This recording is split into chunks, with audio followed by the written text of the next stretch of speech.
믿음으로 아브라함은 부르심을 받았을 때 순종하여 장래의 유업으로 받을 땅에 나아갈새 갈 바를 알지 못하고 나아갔으며. 아멘. 4절부터 7절까지가 말할까요? 믿음의 총론이라고 할까요? 그러니까 1절부터 3절이 믿음의 정의라고 하면 4절부터 7절까지는 개괄적인 총론입니다. 믿음을 갖게 되면 예배부터 해서 생활을 하고 우리가 끝까지 순종하여 구원을 받는다. 크게 이제 믿음을 보여줬습니다. 그리고 이제 8절부터는 강론이라고 할 수 있습니다. 조금 더 구체적으로 들어갑니다. 어떤 의미에서 강론이냐면 믿음이 최종적으로 우리에게 구원을 주지 않습니까? 구원하는 믿음인데요. 이 구원의 출발에서부터 마지막까지의 단계, 이름하여 우리가 구원의 서정이라는 말씀 들어보셨을 거예요. 뭐 이런 거 있죠. 하나님이 선택하시고 부르시고 중생하고 회심하게 하고 의롭다 하시고 성화, 양자를 삼으시고 성화하시고 끝까지 견인한 다음에 영화롭게 한다. 뭐 이런 순서 한번 들어보셨죠. 옛날에 교리로 이렇게 쭉쭉 들어보셨을 거예요. 그게 꼭 시간적으로 뭐 하나 끝나면 내일 그 다음 거, 뭐 한 달 있다 그 다음 거, 꼭 그런 식으로 어떤 기간이 정해졌다거나 그 각각의 단계가 뭐 꼭 순서대로 되라는 뭐 그런 법은 없어요. 이렇게 말하자면 체험적으로는 거의 같이 일어난다거나 이것이 먼저인지 저것이 먼저인지 알 수가 없어요. 그런 경우도 많아요. 지나놓고 나니까 그랬었구나 그런 것이지 실제로 그 순간에는 우리가 하나님이 언제 나를 부르셨고 그래도 그 다음에 내가 언제 하나님 앞에 의롭다를 받았는지 이게 그렇게 구원파들이 말하는 것처럼 정확하게 이렇게 매듭지어서 우리에게 이렇게 인식이 되지는 않아요. 그렇지만 이 시간을 초월하신 하나님께서 시간 속에 있는 우리 사람에게 믿음을 갖게 하고 구원을 얻게 하기까지는 분명한 것은 시간이 있긴 있는 거예요. 그죠? 시간 안에 사는 인간들이기 때문에 우리가 잘 못 느끼고 또 어떤 경우는 거의 찰나적인 차이가 있어서 그렇지 분명히 어떤 순서와 단계가 없는 건 아니라고 말이에요. 있긴 있어요. 그거를 꼭 교리를 가르쳐주기 위해서 우리가 만들어 놓은 교리를 하나님께서 지지해 주기 위해서 썼다는 게 보다는 성경에 보니까 믿고 난 다음에 즉 믿은 사람이 어떤 그 믿음의 뭐랄까요 추이 믿음을 가지고 구원을 얻는 그 과정의 추이를 이렇게 보면은 약간의 우리가 이렇게 단계를 지을 만한 특징들이 있더라고 말이에요. 근데 오늘 히브리서가 믿음을 설명하는 그리고 믿음의 사람들을 우리에게 신뢰를 보여주는 이 자리에서 그 믿음의 사람이 믿고 구원 얻는 그 과정, 그 추이를 어느 정도 이렇게 순서 있게 우리에게 보여주고 있다는 거예요. 그게 이제 오늘 첫 번째로 아브라함인데요. 오늘 아브라함 이야기를 딱 보면은 눈에 들어오는 단어가 뭐냐면 부르심이에요. 부르심. 믿음으로 아브라함은 이렇게 되어 있습니다. 물론 지금 믿음이 대주제니까 뭐든지 믿음으로 해요. 지금 아브라함 이야기도요. 믿음을 빼놓고는 얘기할 수 없어요. 이제 아브라함이라는 인간이 성경에 기록되어 있는 첫 시간부터 마지막까지는 다 믿음이에요. 그런데 이제 우리가 그 전체가 믿음인데 그 전체 중에 다 믿음은 믿음인데 특징적으로 나타나는 그 믿음의 사람이 믿음으로 그러니까 믿음의 사람이 믿음으로 살게 되는 그 실제 역사에 있어서 처음에 무슨 일이 그에게 주어지는가 벌어지는가를 봤더니 부르심이 있더라는 거예요. 부르심. 하나님이 아브라함을 불렀다는 거예요.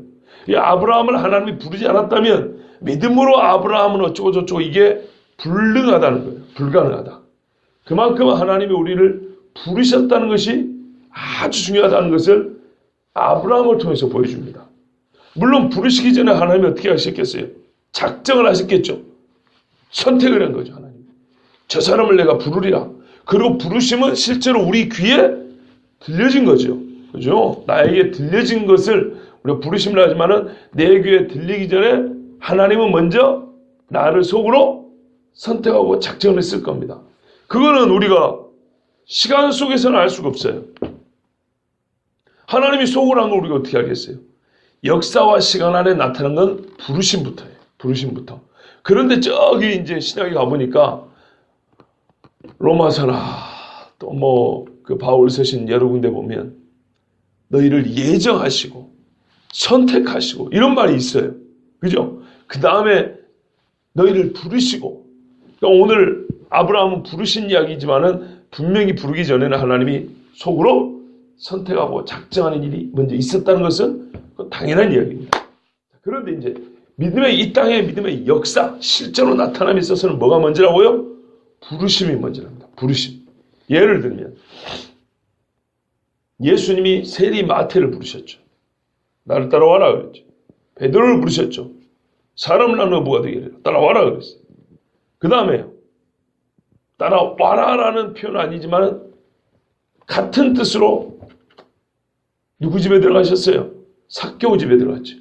삭개오가 확 변화됐죠. 그 다음에 사도 바울요 보세요. 그가 사울일 때 사울아 사울아 네 어찌하여 나를 핍박하느냐.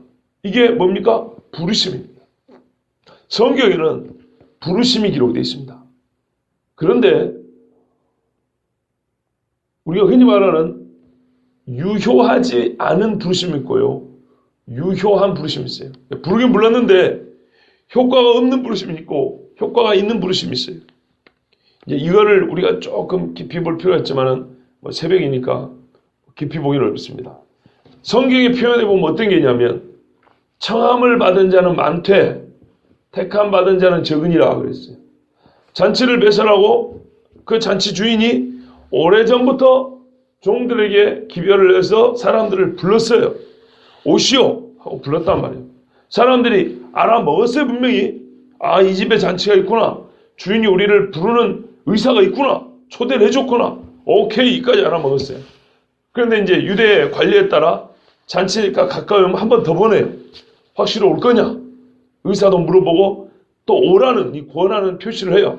그래서 우리 주인님이 선생님을 꼭 오시라고 합니다. 가시죠. 뭐 이렇게 하니까 이 사람들이 이제 와갖고 뭐라 그래요? 알아요 분명히. 나 밭을 새로 사가지고 밭갈로 좀 가봐야겠는데 나 잔칫날을 좀 피해야 되는데 내 결혼식 날을 잡아버렸네. 등등등 해가지고 어떻게 해요? 거절했어요. 초대에 응하지 않았어요. 이런 걸 이름하여 유효하지 않은 부르심이라고 합니다. 일반적으로 모든 사람에게 우리에게 어떻게 해요? 성경에 다른 비유도 있어요. 씨를 뿌렸는데 그랬죠. 길가에, 돌짝밭에, 가시밭에, 좋은 땅에 똑같이 씨를 확 뿌립니다.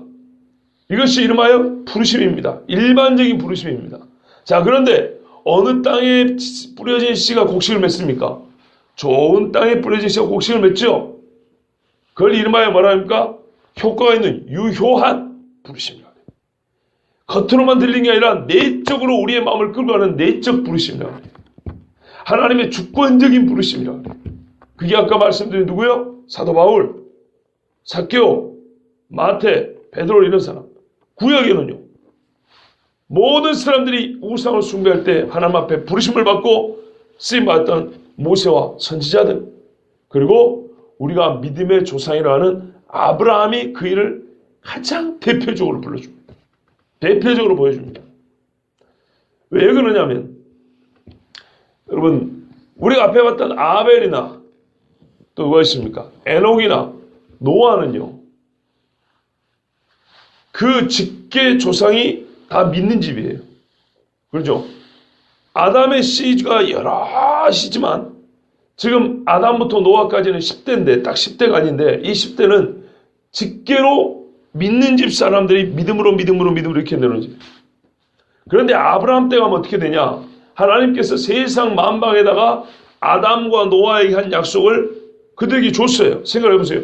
노아 8식구 나왔는데 이 8식구에게 약속을 줬으니까 세상 만민에게 준 거잖아요.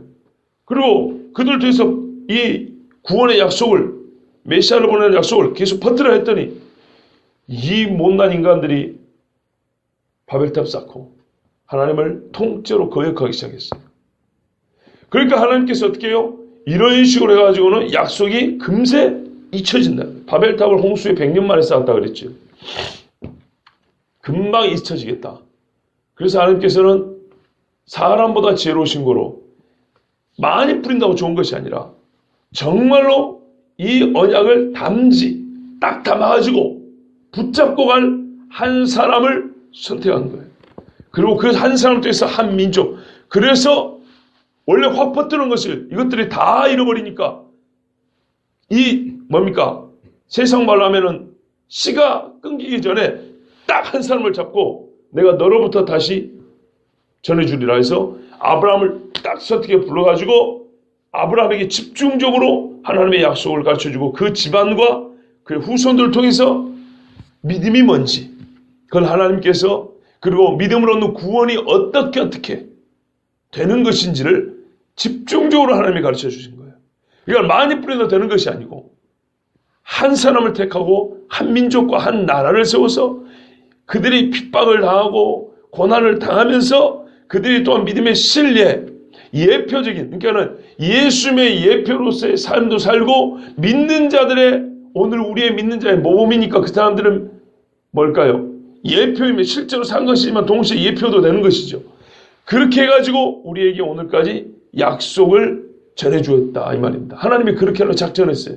그래서 처음 선택한 사람이 아브라함이고 그러면 아브라함이 어떤 지경이 있을 때 선택을 받았는가를 보면은 오늘 우리가 또한 어떤 지경에서 하나님 앞에 구원을 받았는지를 알 수가 있어요. 그러니까는 무슨 말씀이냐면 아벨이나 에녹이나 노아는 믿음 집안의 믿음의 집안의 믿음의 집안인데 지금 아브라함 때 돼가면 어떻게 돼요? 세상이 다 믿음을 잃어버린 상황입니다. 그럼 우리가 이방 아닙니까? 옛말로 하면 그렇죠. 우리가 가인의 후손인지 아벨의 후손인지 알 수가 없어요. 셋의 후손인지 알 수는 없어요. 어쨌건 세상 모든 사람이 영적으로는 다 가인의 후손이라 할 때 이 가인의 후손들이라 할지라도 어떻게 우리가 구원을 받았는가를 아브라함 이 믿음의 조상도 본래는 어떤 인간이었는데 하나님 앞에 구원을 받았는가를 통해서 우리가 받은 이 은혜가 전적인 하나님의 주권적인 은혜를 통해서 주어졌다는 것을 배울 수 있다고 말입니다. 자, 아브라함 봐볼게요. 아브라함이 부르심을 받았어요. 언제요? 언제 부르심을 받았습니까? 아까 말씀드린 대로 홍수 후에 사람들이 바벨탑을 쌓고 전 세계적으로 하나님을 반역하고 거스를 때 우상 숭배하는 자가 대다수일 때 하나님이 아브라함을 불렀어요. 그러면은 아브라함의 후손 믿음의 조상을 두고 있고 아브라함을 영웅시하고 있는 이스라엘 사람들은 아브라함에 대해서 어떻게 이해하고 있는가? 그걸 보면 하나님이 아브라함을 부르셨다는 이 부르심의 때가 언젠지 어떤 상황인지 알 수 있어요. 이사야 51장 2절에 하나님의 말씀이 이렇습니다. 아브라함이 혼자 있을 때 내가 부르고 그에게 복을 주어 장사하게 하였느니라. 이렇게 되어 있어요. 아브라함 혼자 있을 때 내가 불렀답니다.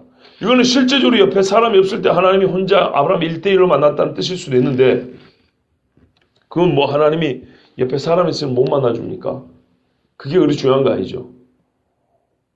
사도들을 부른 거 봐보세요. 전부 다 여러 명 있을 때 불렀고 사도 바울은 다메섹 가는 길에서 사람들 많이 있는 상황에서 불렀는데 그죠? 근데 유독 혼자 있을 때 왜 그럴까요?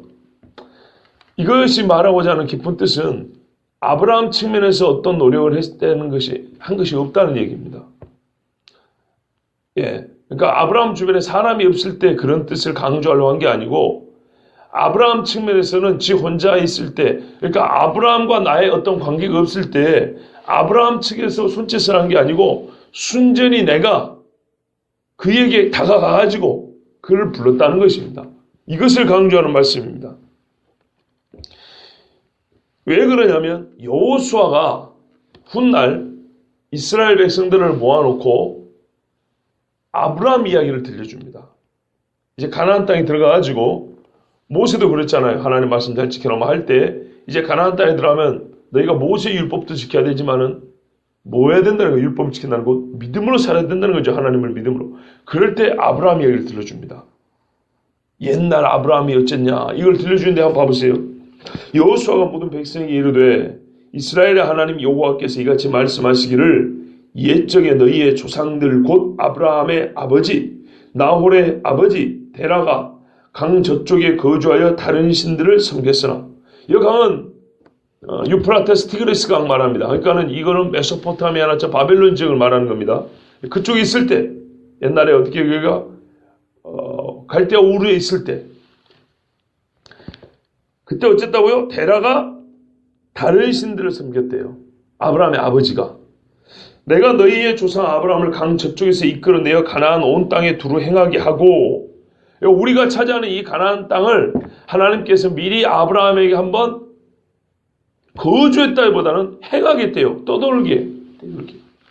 근데 그 이전에 뭐라고 그랬어요? 그의 아버지 데라가 강 저쪽에서 다른 신들을 섬길 때 왜 하필이면 별로 그렇게 좋지 않은 이야기를 여기다 꼭 끼워 넣었을까요? 북한의 김정은이는 한 것도 없는데 영웅시하려고 난리인데 그럼 아브라함을 우리 인간적으로 볼 때는 조금이라도 좋은 이야기를 해줘야지 왜 그 아비가 우상 숭배했다는 얘기를 한 겁니까? 이유는 이것입니다. 아버지가 우상 숭배했다는 말은요. 아브라함이 우상 숭배하는 아버지 영향 안에서 살았다 이 말입니다. 옛날 사람들은 아버지를 거스를 수가 없어요. 벗어날 수가 없어요. 영적 그 다스림과 지배의 주권에 있어서 철저히 아버지에 종속됩니다. 이 말의 속뜻은 뭐냐면 아브라함 역시도 아버지하고 똑같이 살았다는 말입니다. 아버지처럼 우상 숭배자였다는 얘기입니다. 말하자면. 그런데 그가 어떻게 이 약속의 땅을 미리 올 수 있었냐? 하나님께서 그를 어쨌다고요? 불러내었다 이 말입니다. 보시고 강조체 이끌어내요.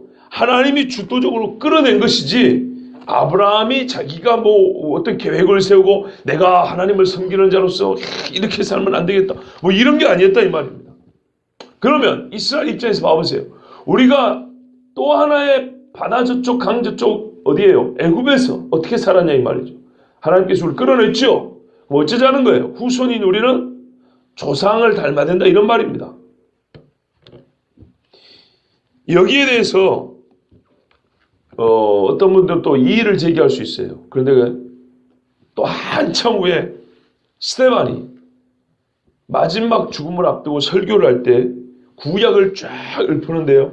거기에 아브라함 이야기를 또 합니다. 뭐라고 그랬냐면 우리 조상 아브라함이 하란에 있기 전 메소포타미아에 있을 때 아브라함이 갈대아 우르에서 여행을 떠납니다. 중간에 하란에 머뭅니다. 자기 아버지랑 같이 와요. 조카 롯도 데리고. 근데 여기서 아버지가 죽기까지 시간이 상당히 흐릅니다. 여기서 아버지는 그냥 살고 싶어요. 그래서 아버지가 돌아가실 때까지 기다립니다. 그런 다음에 아버지가 돌아가신 다음에 하나님 한 번 더 명합니다. 내가 너무 가나안 땅에 있는데 여기 머무르면 안 된다. 떠나라 그래요. 그리고 떠난 게 가나안으로 내려온 겁니다. 여기서 한참은 머무릅니다. 그러면 그 전에 어디요? 메소포타미아. 원래 갈대아 우르에 있을 때. 영광의 하나님이 그에게 보여 이르시되 네 고향과 친척을 떠나 내가 너에게 보일 땅으로 가라 하시니 스데반의 설교에 되어 있어요. 자, 그러면 스데반이 이해한 조상 아브라함에 대한 역사적 사실이 뭡니까? 갈대아 우르 땅에 있을 때 어떻게 떠났다고요? 하나님이 그에게 보여 그 말이에요. 하나님이 자기 자신을 먼저 아브라함에게 계시하사 나 하나님이다. 나 여호와다. 너희가 잊고 사는 여호와다. 그리고 이제 내 말을 순종하라 하면서 하나님이 네 친척 고향 친척 아비집을 떠나라 했다는 거예요. 그런데 그때 어떤 하나님이요? 영광의 하나님이 그랬어요. 영광의 하나님. 아브라함이 처음 만난 하나님이 어떤 하나님이요? 영광의 하나님이. 그럼 무슨 말입니까? 죄인인 나로서는 만날 수 없는 빛으로 계시는 하나님, 거룩하신 하나님, 즉 그분을 만났다는 것은 뭐냐면 내가 죄인인 것을 깨달을 수밖에 없었다 이 말입니다. 다메섹 도상에서 예수님을 만났죠. 바울이 그죠? 그래서 그것 가지고 자기가 조금 사도라 그럽니다. 원래 본시 사도라는 것은 말이죠. 육체로 거하신 예수님과 함께 살았던 경험이 있어야 하고 복음을 직접 들은 경험이 있어야지 사도라 부릅니다. 그런데 바울은 그런 경험이 없습니다. 그래서 맨날 사람들 앞에 공격받던 게 그거예요. 네가 어째 사도냐? 그런데 바울이 사도라고 주장하는 말은 내가 육체로는 예수님과 함께하지 않았으나 부활하신 예수님, 그러니까 이 땅에 그냥 인간의 몸을 입고 오시고 하고 부활하신 예수님을 내가 만난 사람이다.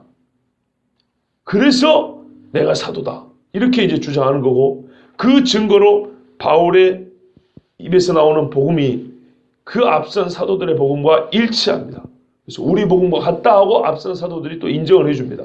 그래서 사도입니다. 그때 바울이 만난 예수님은 어떤 하나님이에요? 영광의 하나님이죠. 그 전에 제자들도 마찬가지입니다. 우리가 죄인으로서 베드로서 2장 9절을 보면 우리가 흑암에 거하던 자로서 그의 기이한 빛에 들어가게 하신 이의 아름다운 덕을 선전한다고 그랬어요. 기이한 빛으로 인도하신 영광의 하나님입니다. 단순히 어떤 그 눈부신 빛을 말하는 게 아니에요. 이거는. 그죠? 하나님의 거룩함, 그 신적인 권위와 위엄. 이사야가 거룩하다는 스랍들 앞에 하나님의 음성이 들려올 때 누가 나를 위하여 갈구할 때 어떻게 합니까?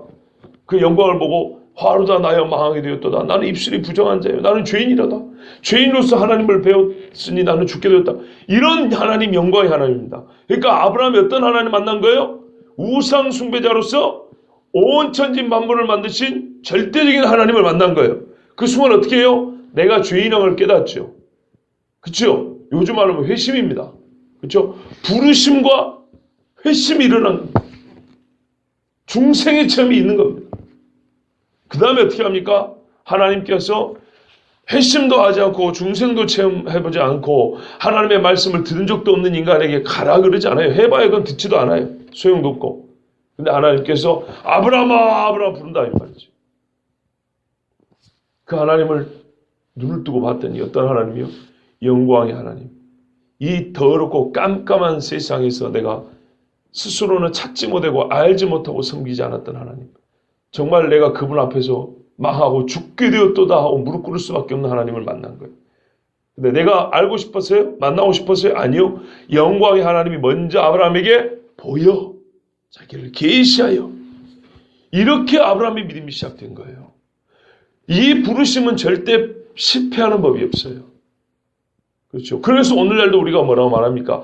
하나님이 한번 만나주시기만 하면 누구 같은 죄인도 다 하나님 앞에 눈 녹듯이 녹아지고 회개하고 자복하고 통회하고 와서 진짜 새 사람 된다 그러죠.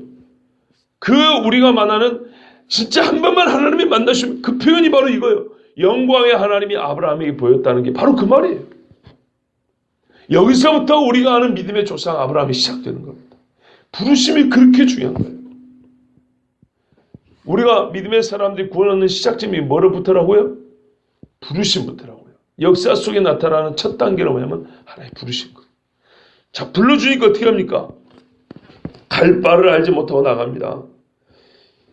시간 관계상 또 이제 짧게 말씀드리면요. 생각해 보십시오.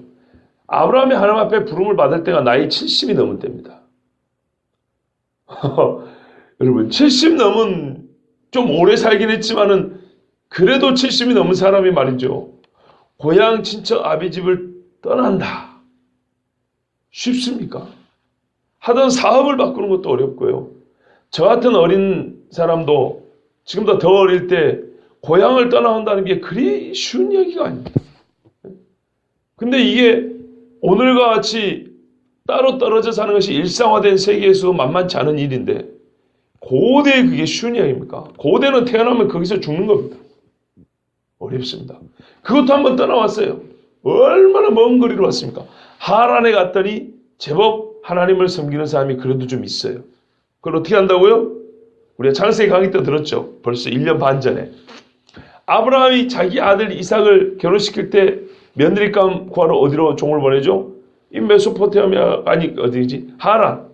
그죠? 요 지역으로 보냅니다. 봤다는 사람 하란 지역이다. 지금 말하면 시리아 지역입니다. 요리 보내가지고 믿음의 딸을 구해와라 합니다. 가봤더니 믿음의 사람이 있긴 있죠. 사라와 그 집안이 있긴 있어요.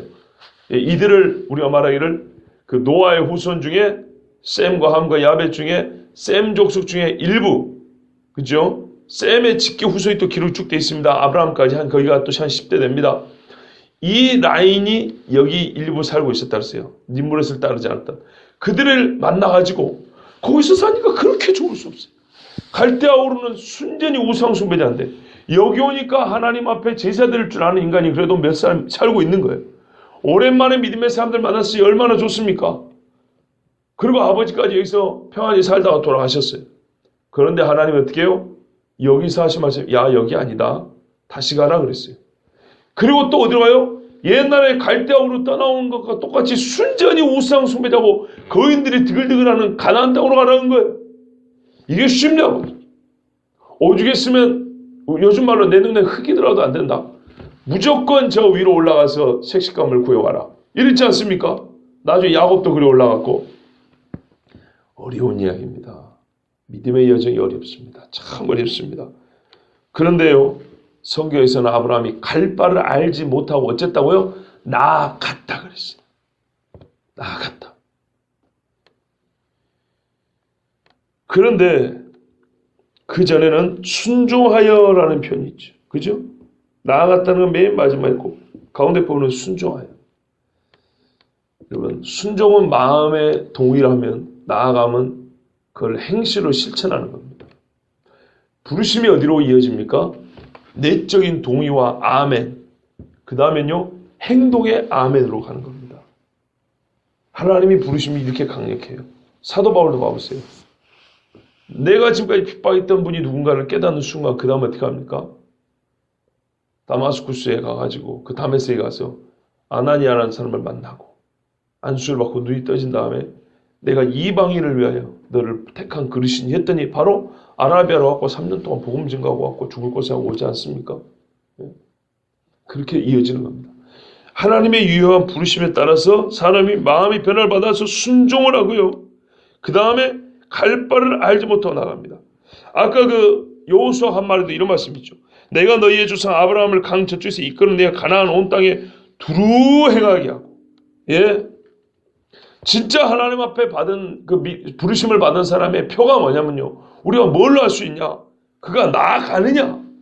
정말 모든 인간적인 조건을 버리고 나의 평안의 조건을 버리고 육체적 만족을 포기하고 하나님이 가라 하면 전적으로 동의하고 나아가느냐? 봐보세요.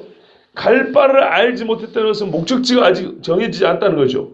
이 한마디가 담고 있는 건 뭐냐면요. 육적으로는요. 이 거주를 이주한다는 것에 대한 이유가 전혀 없다는 겁니다. 여러분, 우리가 이사할 때 최소 요건이 뭐냐면요. 어디로 갈 거냐가 정해져야 됩니다. 그게 최소입니다. 그 외에도 여러 이유들이 필요합니다. 내가 굳이 이 고향을 떠나야 될 이유를 말할 것 같으면 여러 이유가 필요합니다. 그 중에 최소가 뭐라고요? 그러면 떠나면 어디로 갈 건지를 일단은 정해놔야 될 거 아닙니까? 그런데 갈 바를 알지 못했다는 것은 아브라함에 있어서는 이곳을 떠나야 될 최소 요건도, 육적인 최소 요건도 찾지 못했다는 겁니다. 그런데 왜 떠나요? 갈 바를 알지 못해 왜 떠나요? 하나님이 가라 하니까. 육적인 최소 요건도 갖춰주지 못한 아무 이유가 없는데 오직 유일한 이유 하나, 하나님이 가라 하니까 갔다는 겁니다. 이게 믿음이에요. 우리가 육적으로는 이익이 될 게 이만큼도 없어요.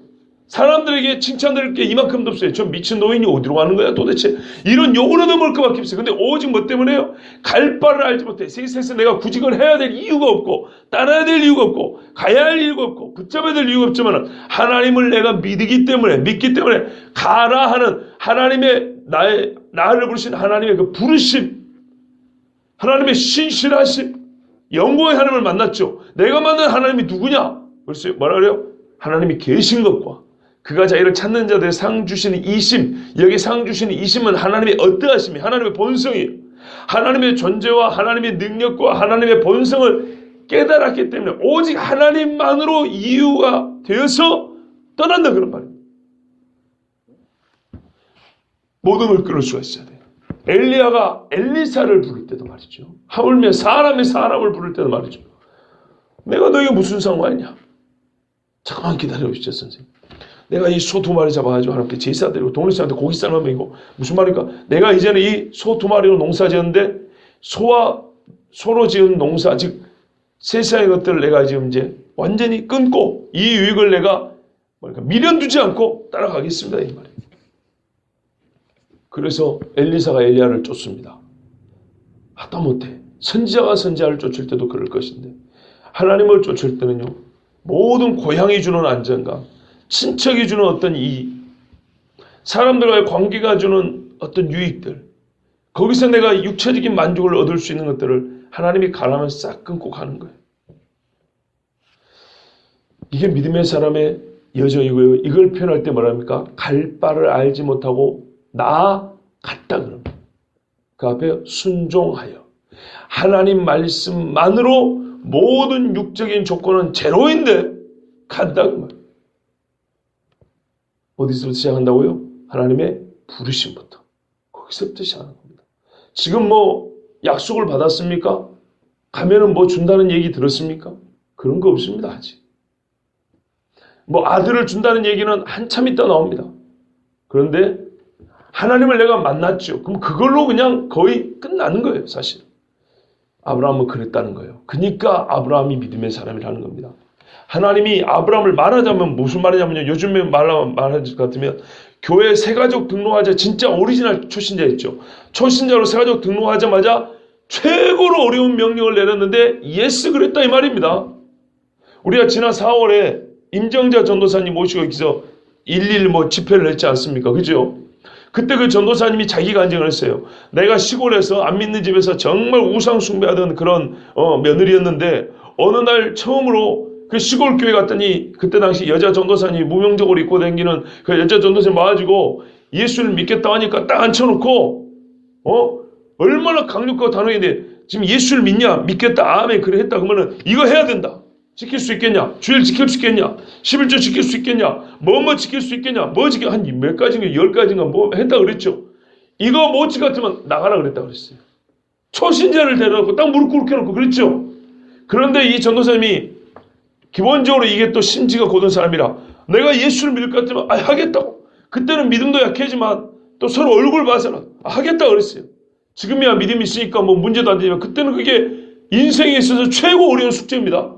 아니 교회 며칠 왔더니 딱 앉혀놓고 한다는 소리가 이거 하겠냐 저거 하겠냐 세상에서 듣도 보도 못한 것들을 명령을 내린 거예요. 이거 순종해야 교인이고 아니면 교인 아니다 나가라 그랬어요. 기억나시죠?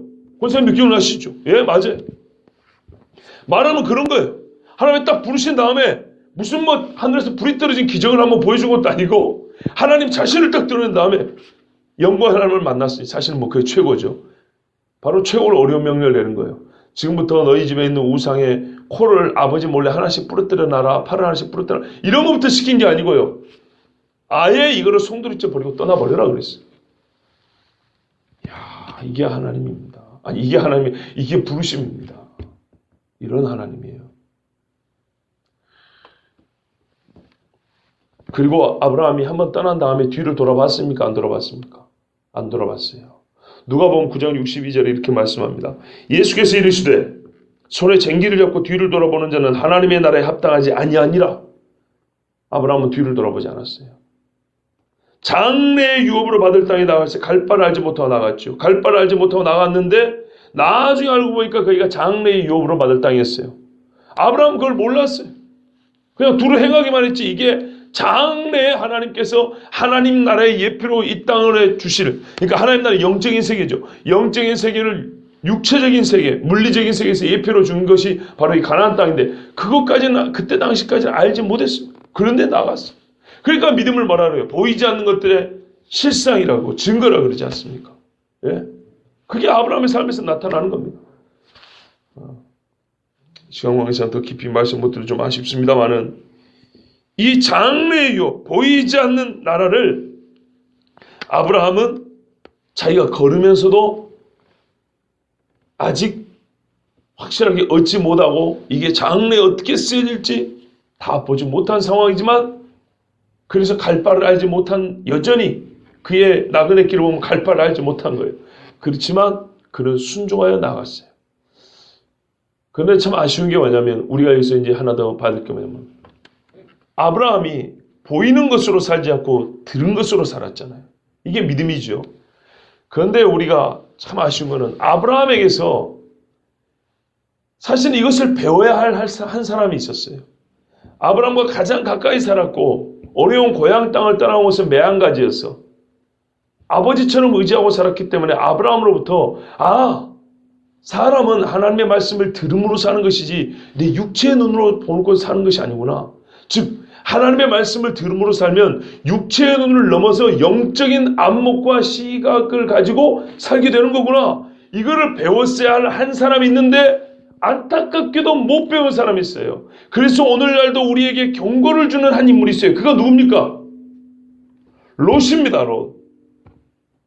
아브라함하고 수십 년을 살 때 배웠어야 됐었어요. 사람은 육의 눈으로 보는 것으로 사는 것이 아니고 하나님의 부르심에 따라 사는 것이고, 부르심에 따라 살면 육으로 보는 것 이상으로 영적인 안목을 가지고 이 보이는 세계를 새롭게 볼 수 있다. 새로운 길을 걸어갈 수 있다. 이거를 배웠어야 되는데 롯은 것을 배우지 못했어요.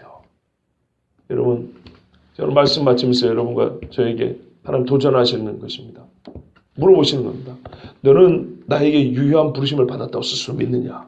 그렇다면 그 표가 무엇이냐?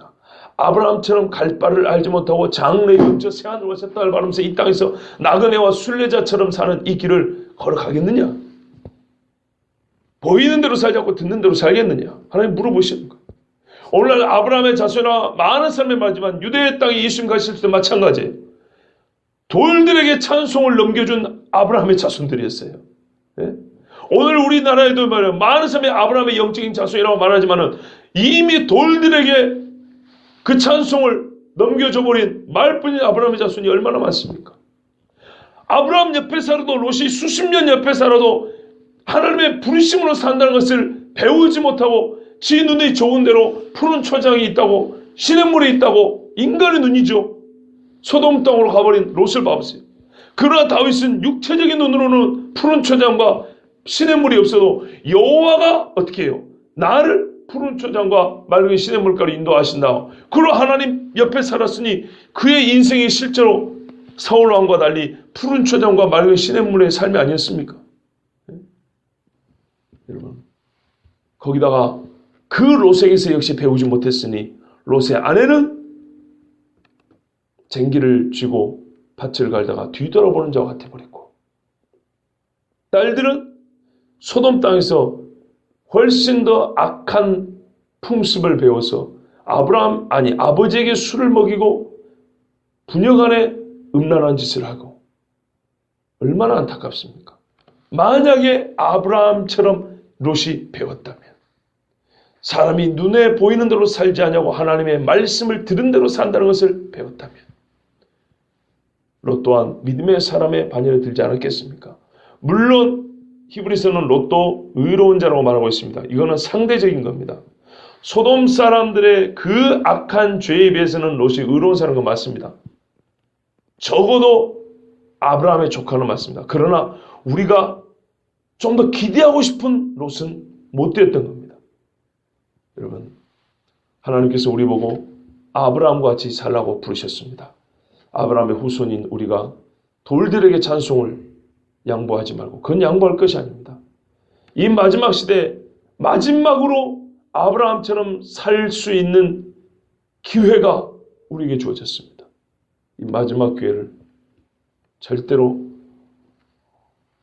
헛되게 보내지 마시고 꼭 아브라함 같은 믿음의 사람들, 저와 여러분 다 되기를 바랍니다. 기도하겠습니다.